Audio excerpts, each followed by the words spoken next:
Welcome to Risky Thoughts with Rob and Roy. I'm Rob. And I'm Roy. Welcome back, everybody, to another episode of Risky Thoughts. First and foremost, thank you for those who have been listening. We are greatly appreciative.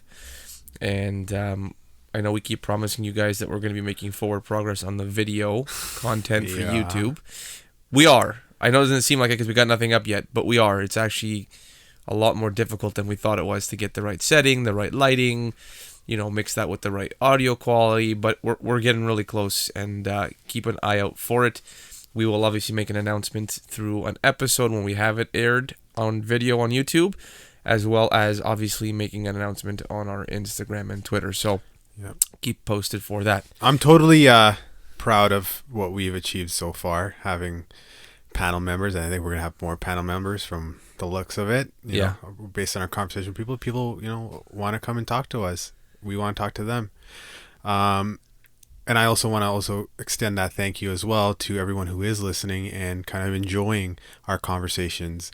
We've been also listening to other podcasts as well. Rob is telling Rob every night Rob goes for a run, which I'm really proud of him. I've kind of slacked off a little bit here because I started a new role, which, maybe we'll talk about a little bit later in the episode, but he listens to an episode a night? Sometimes 2 episodes depending on how long the episodes are, but I try to get as much of a diverse background on different podcasters. Absolutely.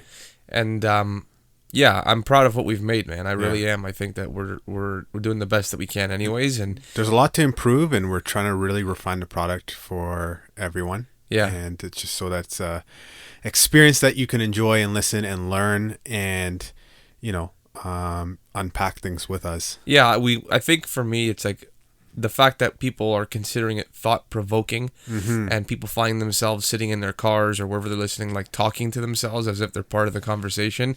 It's an excellent sign. I'm very happy to hear that that's what's happening, because that is ultimately our objective here. Exactly. So, but so thank you for that, everybody. And what is it that we do here, Rob? Like, that's one thing that we $1 million question, man. I every time somebody asks me about what we do on this podcast, it's like I always have a different answer. I mean, sometimes I'll say like, what we do is we question the societal structure of values. Yeah. Sometimes it's about this, it's about that. But I think the reality is, and this was through our last discussion when we were talking with all of our partners that are involved in this process, we kind of tried to refine it down to a simple statement as saying something like, we try to explore our experiences through conversation and create a thought-provoking discussion that allows listeners to hear our opinions, right? And allow them an opportunity to digest our thoughts and incorporate those thoughts into their own thoughts and to see if there's any common ground or perhaps some growth that could occur. Yeah. I think another word that we were also looking at, too, is like just the mindfulness and awareness through articulation and conversation, right? So and discussion in general. Exactly. So many times like we just kind of travel our kind of journey here and we don't really think of what we're actually doing and why we're doing it, so it definitely is a liberating experience when you can figure out why you do the things you do, why you're afraid of the things you're afraid of, and why things just don't make sense out there in that kind of nasty world.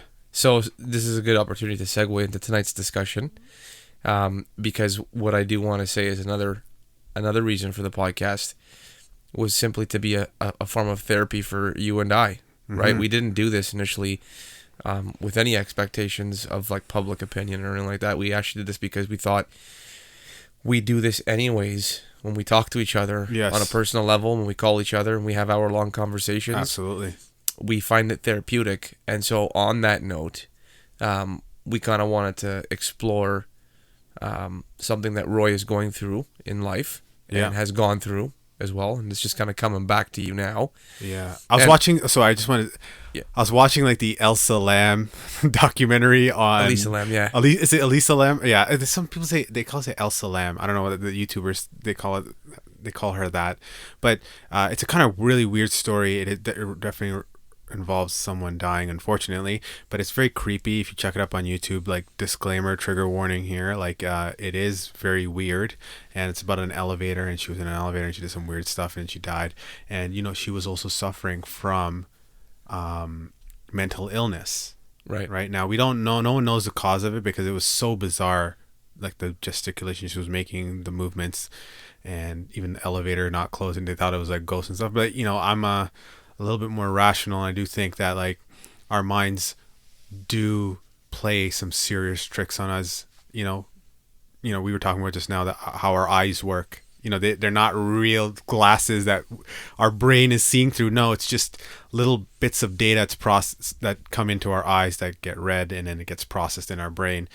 So too are people who have schizophrenia or bipolar delusions, hallucinations, things like that. So, the mind is a very weird place, and we kind of always have to, I think we don't spend enough time, understanding our own minds, and how they work and how they deceive us sometimes. Even in like on a scientific level, we don't. We it's probably the part of the universe that we understand the least. Mm-hmm. Like we literally know more about the universe itself than we know about our own minds. So very interesting. But we have talked about mental illness before on previous episodes. Tonight, obviously, the emphasis is specifically on social anxiety disorder. Mm-hmm.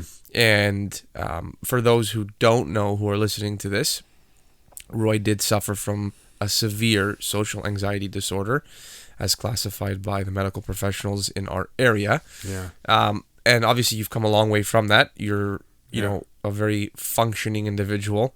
Right. The social anxiety has not crippled you to a capacity, or to a degree that,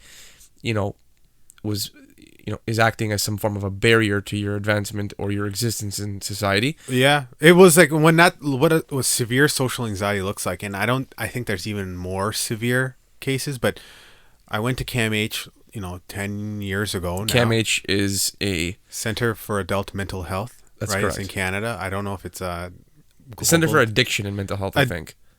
No, it's Center for.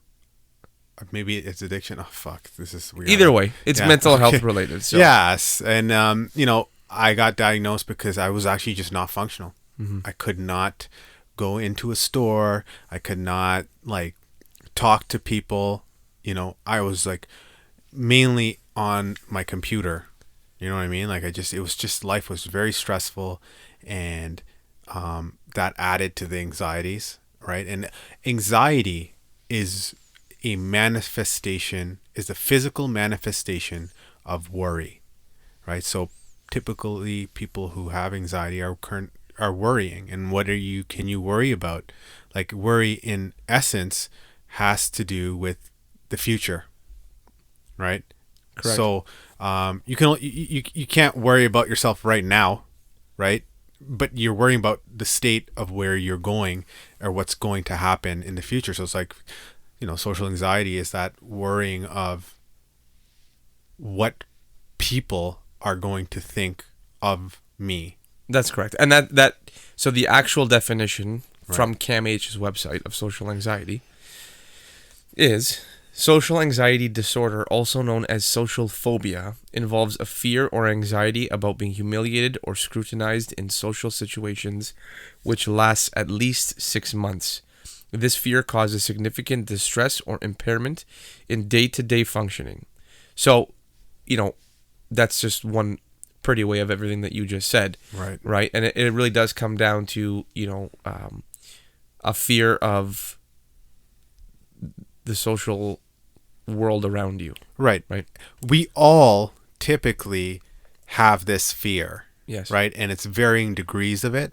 And when it passes a certain threshold, let's just say the bottle keeps filling up, that's when you get the kind of the variations and those kind of suffixes of, severe, extreme, and that's how it kind of because we all want to be part of the group and we all want to be part of society. We are social animals. We're not typically those Sigma type people who kind of just are able to be like a lone wolf. No, we need each other and are consistent.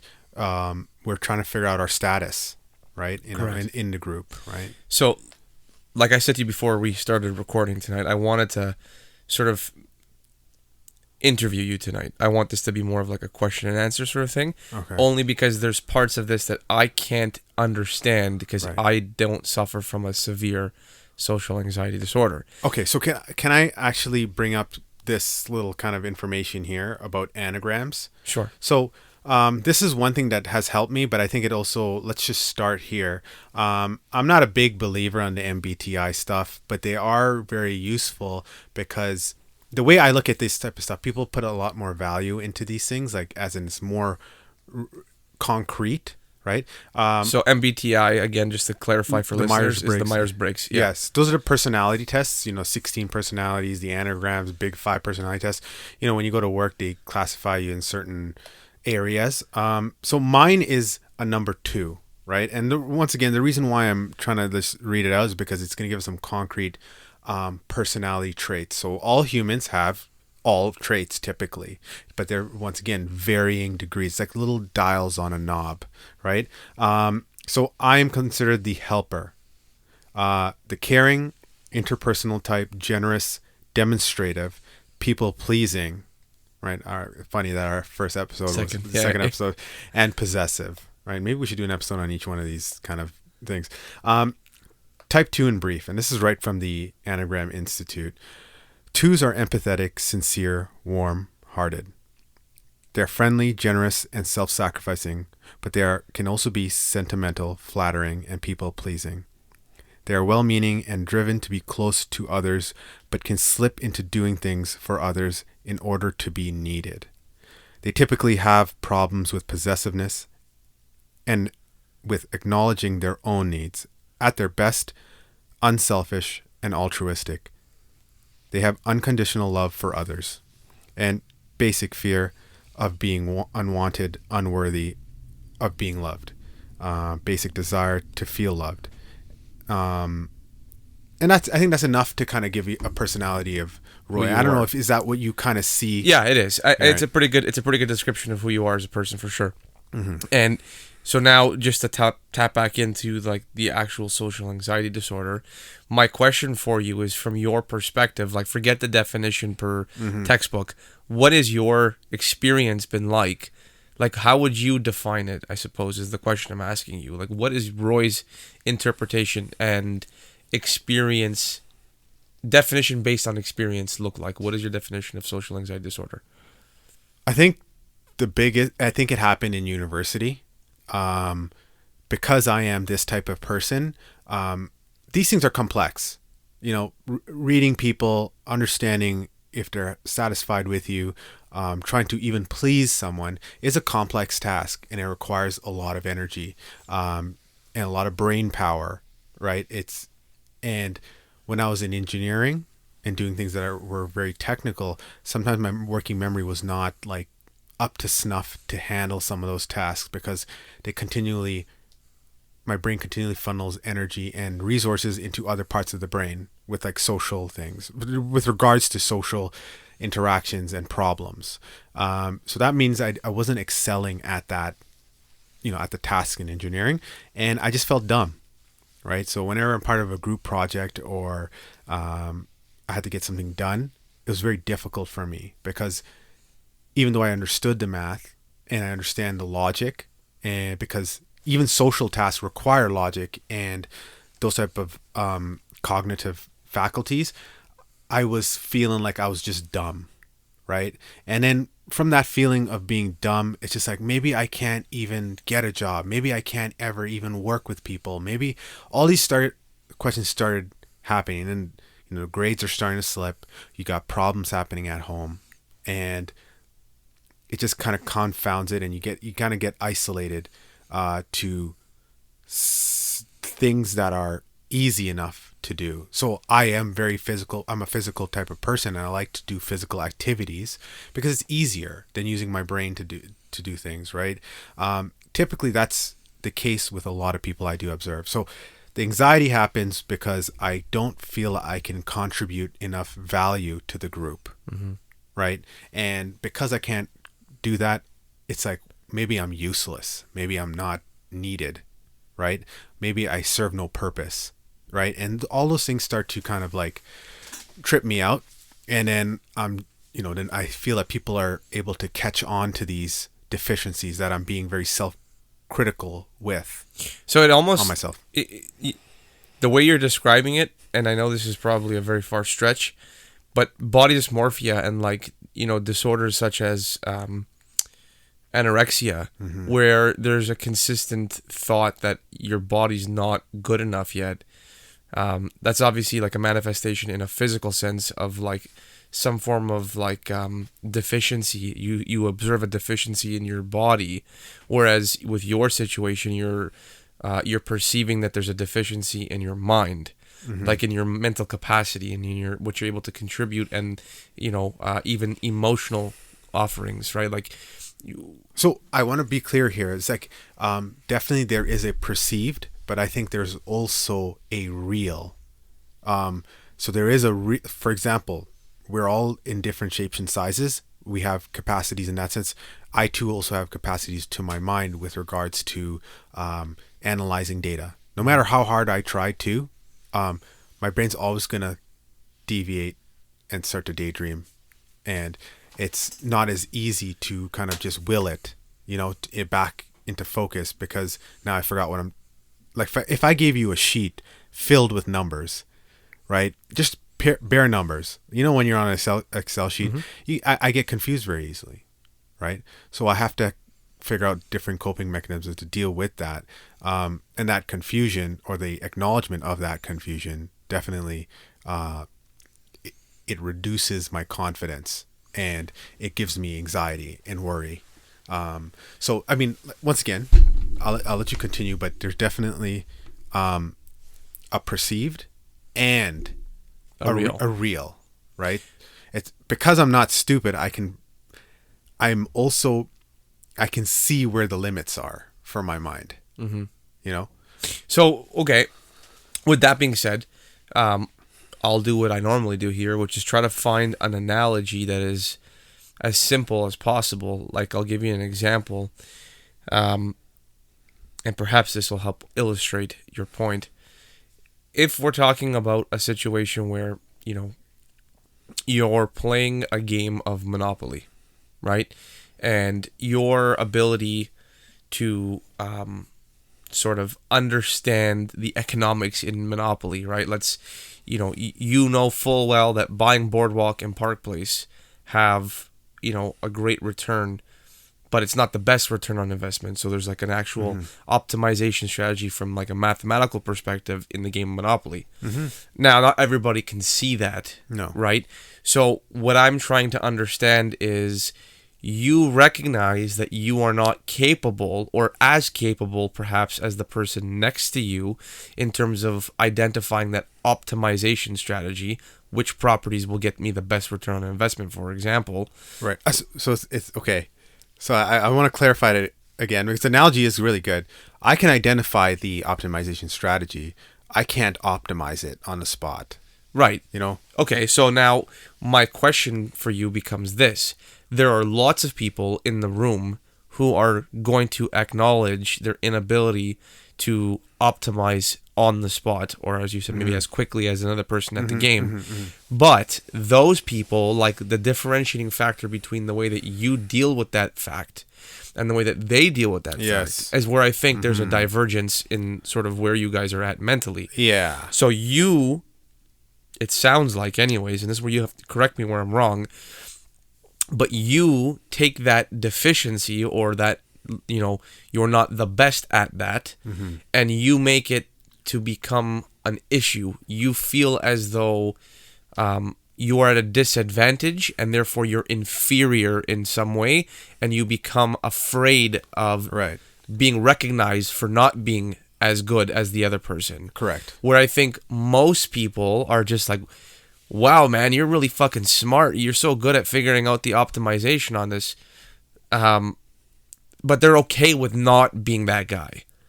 Right? So, like, I think the difference here is that, and it's not that you're not okay with not being that guy, but you're afraid others are not going to be okay with you not being as good as that guy.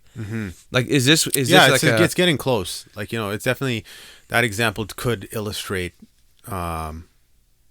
could illustrate it. Don't ask me why I chose Monopoly or why I talked about like optimization of like return on investment in the Monopoly game. It's a fucking very weird example to give. But it's just what came to my mind. And I think I'm just trying to illustrate here that the fundamentals to take away from that example is that a person with a social anxiety disorder is afraid of the perception from others that they're not good enough or they're not the best or whatever. Yes. And that actually bothers you or people with the disorder. Absolutely. Whereas the person who doesn't suffer from the social anxiety disorder, or at least is not as far up on the spectrum as you described it earlier, because we all kind of have it a little bit. Yeah. They just accept it and they don't care that they're not as good as the next person, and they don't care if the person next to them cares if they're as good as the best person. Right, exactly. It's that caring part of it. It's just like, sometimes people will be like, yo, man, you did a shit job here, right? And like some people's reaction is like, oh, fuck this guy. He doesn't know what he's fucking talking about. Yeah. But I'm just like, oh, yeah, fuck this guy. And I go back and I'm like, man, like, I actually suck at this. You know what I mean? So, obviously, it requires like a significant. So I was able to battle this kind of social anxiety without medication. And I kind of want to get this is my next question for you for my next question of my interview with you, quote unquote. My question for you is, how did you? Because you are definitely functioning, and I don't see the impedance from the social anxiety disorder in your life today, or at least right now. I shouldn't say right now. Let's say as of 3 weeks ago. Because we're going to get to a point where we're talking how it's kind of coming back, and I will get there. But how did you manage to cope with this anxiety that existed? How did you get over it? So the analogy here, and actually it's not even an analogy, it's actually a practical type of deal. When you were a kid and you have to go to sleep in the dark, you don't want to, so you use a nightlight. But eventually your parents take away the nightlight and they stop letting you sleep with the light on because it's not good. It's killing their energy. So you eventually have to sleep in the dark. But maybe the first night you stay up all night, and eventually at some point, you capitulate and you're like, oh, fuck it, I'm going to sleep. Right? So very similar. It's like I had to expose myself to what caused me fear. Right. Which was all at that time was all people. Now, was that done through the efforts? Like, did you recognize this on your own? Because this is a form of treatment. What you're describing is obviously cognitive behavioral therapy. Right. A CBT for the acronym. So I didn't want to take medication. Right. So I spoke to my doctor, and I couldn't stop at just one place. Which is like CAMH. I went to my family doctor, went back to CAMH, looked on the internet. I was always a philosophical person, so I had faith that I could resolve this in some way using words, right? And training of the mind and mindfulness. So I went to the doctor. He suggested me some articles. They have great programs like Bounce Back. That's a huge one that a lot of people use. That's really good if you really give it a shot. And it provides you with mindfulness. And the reality is just that when somebody judges you, right? And I don't know how to unpack this one yet, but it was something that's a very solid one. A solid kind of little keynote here is that if someone's judging you, the problem's actually not with you, it's with them, right? If they're judging you. Right. And it comes down to even casting judgment. Right. Like, it's just I know our whole legal system is based on some human being at the top judging us. But that's just for the laws that you're breaking, which are very concrete in some sense. And that's a hard thing to do for a person. Now, imagine judging someone's character.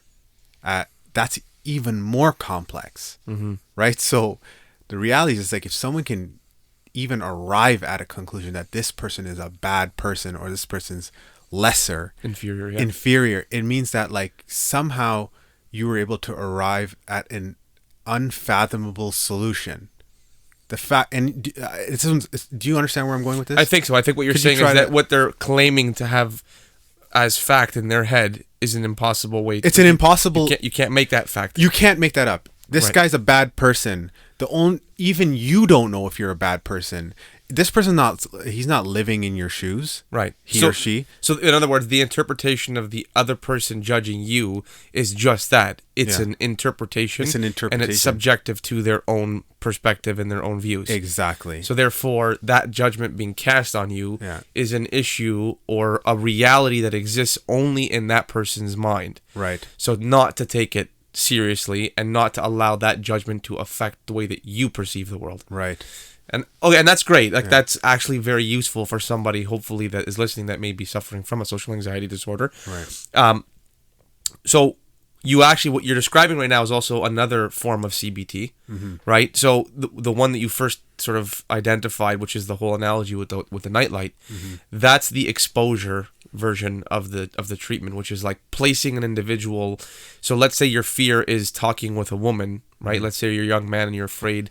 You get really, really nervous. You start to sweat. Yeah. You know, you blush. You get a little uncomfortable when you get put in a position where you're talking one-on-one with a girl, for example, right? Absolutely. The solution with the nightlight would be equivalent to taking that young man and just putting him in front of girl after girl after girl and having one-on-one and one-on-one and one-on-one until they're desensitized to the fear and they become accustomed to it. Which is as per our last episode, which is a massive fear for a large amount of men. That's correct. Because, there's a lot of men who have never had a relationship, even a friendship with a woman. That's correct. Right? So that actually is a very good place to kind of pause and think about some of these young men and what they go through, because that anxiety is crippling and it will destroy you.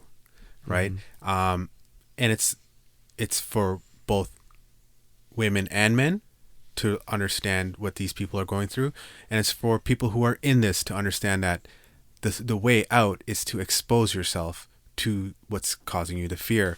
One of the ways out. One of the ways out. One Right. of the ways out to what's causing you the fear, right? Correct. And so now the alternate path, as opposed to having this exposure treatment, is just a recognition and a mindfulness Right. of the issue. Right. Right? So in the situation, we'll keep to the same point here. If you're afraid to talk to a girl one-on-one, the objective is to identify why you believe that Right. and try to come to terms and have a full understanding of the rationale behind it. And through that mechanism of understanding in depth what that fear is all about, just the awareness of it alone will allow the individual to feel less afraid of it. There's this this is like, again, Jordan Peterson talks a little bit about this as well on different levels, but he always talks about confronting the dragon and calling the monster by name. Once you're capable of doing that, it's actually not as much something to be feared as you thought it was. Right. Right. Right? And it's very interesting that these two discussions kind of align in the same place here, where it's like, someone that, and look, I'm speaking completely out of place here because I don't suffer from this. This is just observational discussion that I'm having here. So I do want to add in a little bit more here. That's 100%. This journey of desensitizing your fear does not ever end. Right. Like, that's another reality. There's no quick fix out of it. We were raised as children, and sometimes in not so optimal conditions, most of the time in not so optimal conditions. So it's going to kind of transpire for our entire lives, and it's like a marathon, right? So even me starting my new role, like, I definitely have this kind of imposter syndrome where I'm not good enough because I am not able to do tasks.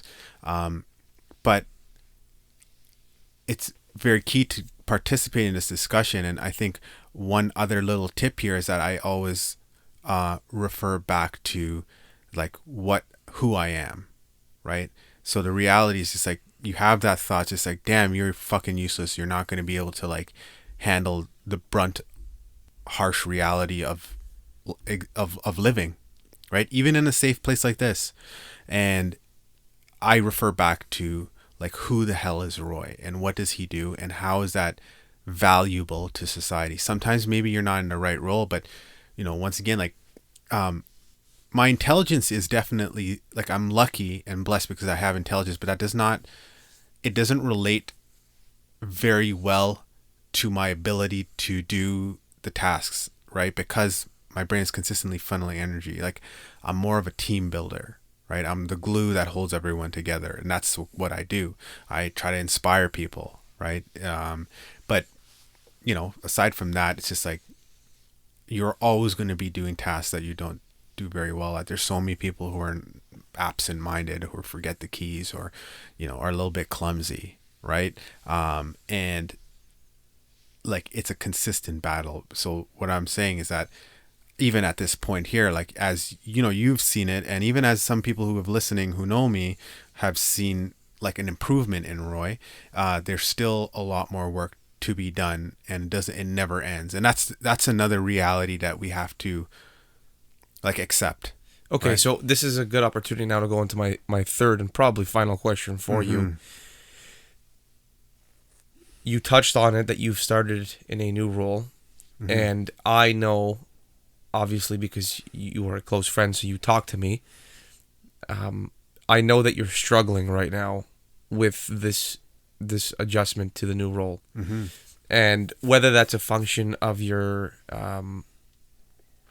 I don't know, your perceived inability, or not inability, but you have a lot to learn. You can do a lot better than you're doing right now with the tasks that you have on your plate, because they're relatively new to you. I mean, I'm curious to know if it's more that, like, is it that you're afraid that you are actually not capable because of your, I don't know, not lack of experience is not the right word for it. Yeah, could be. Or do you think it's because there's now socially there are new people around you with new energy and new like ways of dialoguing? Is that the overwhelming component of it, or is it a combination of both of them? Okay, so I never thought I could run 15 kilometers. I did it, right? The new Roy has done it. It and it's just putting one step in front of the other step. It's actually that simple, right? And so too are the tasks that we get at work. With regards to the competencies, they will develop as time progresses. As I get older, the time increases. I'm comfortable with this kind of notion here. The part that is a little bit difficult is that your competencies affect if people like you or not. That's what I'm struggling with. And once again, it's the reality here is that people sometimes don't understand that they are casting judgment, right? And or that they are, I see the best in people, but in the heat of the moment when things need to get done, it gets a little bit difficult, right? Will I be good at these tasks ever? Yes, I will be. Just like how I ran 15 kilometers. And this summer, you're going to run 15 kilometers with me. Yeah, that's the goal here. Right? So 100%, one step in front of the other. Tasks, you will get better at tasks, right? You just will be. Like you every morning you turn on the sink and you fill your glass of water. Tasks can get a little bit more complicated, but the more you do it, the better you get. Period. Yeah, that's a studied kind of phenomenon. Like, where you should try to avoid. That's one thing off my plate of thinking about. That was something before I was like, oh, I'll never be good at this. So that's actually that's a perfect example of the idea of having awareness of the flaw. Yeah. Right? It's like your fear is that you're not good enough. But the fact that you can stop and recognize that, well, hold on a second, just with time alone, I'm going to improve and I'll be good at this. And my confidence will increase. Correct. Like it does in other domains. And so the awareness of the fact that even though it may not be the case right now, but it's going to happen in time, at least allows your brain to like release the tension on it. There you go. So that's actually very interesting that you mentioned that.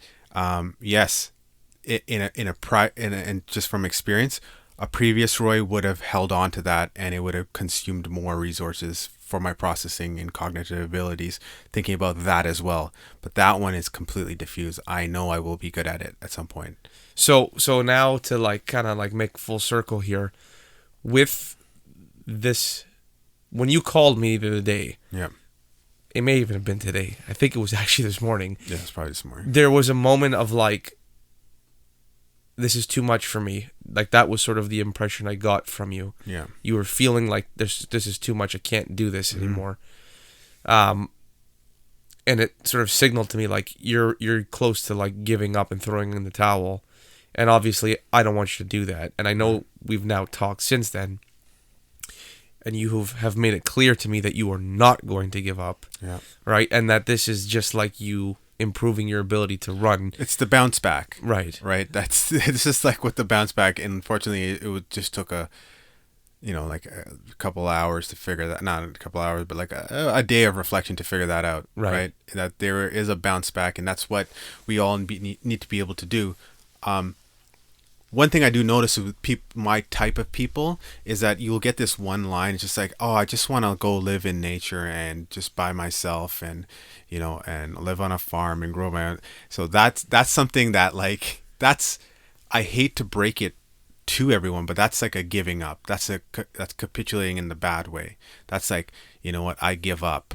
Like I'm throwing in the white flag. I'm not good enough, and that's. I think that's a cop-out, right? Unfortunately, I think we all have those dreams. Oh, I want to go down and live in the Bahamas and just like live on the seaside. I was like selling surfboards or renting something. You know what I mean? You see it in the movies all the time, but it's definitely a cop-out. The real answer to this is that if something is not working out for me, I need to pivot and use my strengths in a different area. That's it. So this is what I was trying to say to you right before we started the recording when I said that, and it's actually it's far more, it's a much more prevalent point for those who are actually smart.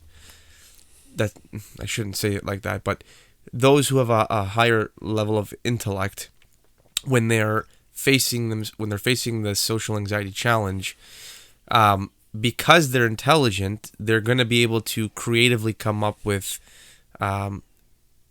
sneaky ways of finding a backdoor answer They're gonna to the real solution, right? And like you said that, like for people that sort of are like you, they're going to fantasize about a world that they believe is what they are actually striving for, but it's only a defense mechanism that gives them the excuse to say, oh, yeah, it's okay to give up on this because that's not what I really want anyways. This is what I really want. Yeah. Right. And like the more clever you are, the more intricate these little like, fantasies become. And like there's always an answer that's simpler than just facing the music and dealing with the challenge by putting one foot in front of the other. Right. And so I just want to caution anybody, and this applies to not just now in the realm of social anxiety disorders, but just in general. If you are an intelligent person, finding a clever answer to a simple problem is not efficient and is not necessarily the correct answer. Sometimes the simplest answer is the best answer, which is to just put one foot in front of the other and actually face the challenge, rise to it, right? I think that is the exact answer. You got to put one foot in front of the other. Yeah. You got to organize your folders one by one. Yeah. You got to make sure you wake up at the same time every day. So, that's essentially, that's how I think we should all try to aim to resolve it. When you hear messages of, oh, I just want to give up and just go live somewhere else, it's like, you catch yourself. You know what I mean? Like, don't give up. Like, do not give up. There is no reality ever where we're all going to have that life. And if we do, somebody is putting one step in front of the other step. To make it happen. Yeah, agreed. So, just a little bit of mindfulness. Definitely very positive. I'm actually loving this new position because I broke one cycle and now I'm in a new one. Completely different. I'm going to develop great skills. and I'm going to definitely leverage those skills in the future, right? So I do like what I'm doing. It's stressful, but it's something that Roy needed. Well, it's just like I like running now. It was tough. Right. My body didn't like it. My brain didn't like it. But you force yourself, you commit yourself to it. Yeah.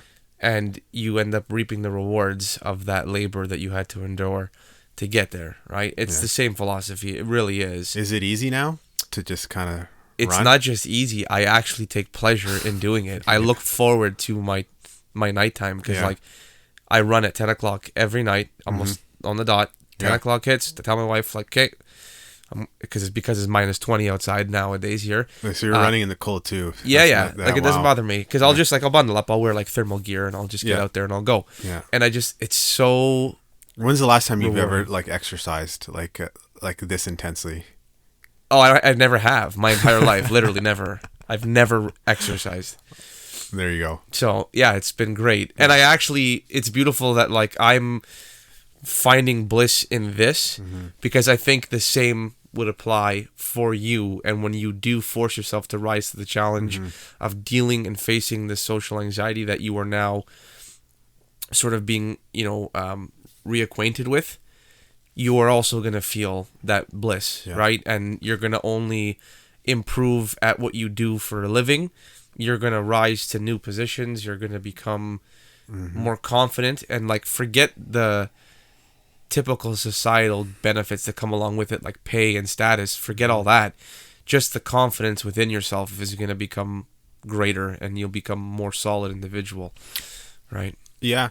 The ego in me is like understanding who Roy is and the importance of what I bring is important, and I have to do whatever it takes to start to spread that at whatever I do. So I enjoy what I do, and I want to bring a little bit of Roy into the mix. But obviously, there's learning to build those muscles of putting one foot in front of the other. Running and David Goggins, extremely inspiring for me. That actually did help me on my current journeys now.